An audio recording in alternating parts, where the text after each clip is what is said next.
Billions upon billions of gallons of raw and diluted sewage have flowed into Lake Erie this year, and it's all come from one source. WTOL 11 has reported on several sewage releases this year, but an environmental organization says Detroit takes the cake. Christy Gimbel has that story, new at 5:30.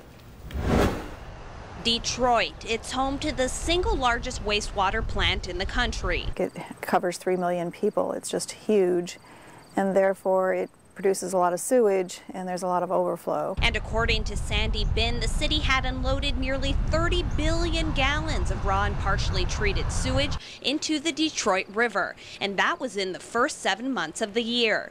The Detroit River flows right into Lake Erie. And it's a source of our drinking water. Many people like to recreate in Lake Erie and fish. Bin has been following Detroit's discharges on the Department of Environmental Quality's website and will be heading to the city next week to bring up her concerns. She points out Detroit's wastewater certainly isn't the only cause. We need to reduce all of them, and we need to find the easiest targets to try and get some relief to the lake as soon as possible. Residents living along the lake say they agree, and that the poisonous algae they've seen this summer is a big concern. It got quite saucy out here, green, looks bad, smells bad, and we'd like it to go away. Well, when you see the different stuff in the water, you sort of, that sort of kills your... Bin says it's time for the state of Ohio to take on the cause. It affects a few Michiganders, but not as many as certainly in Ohio.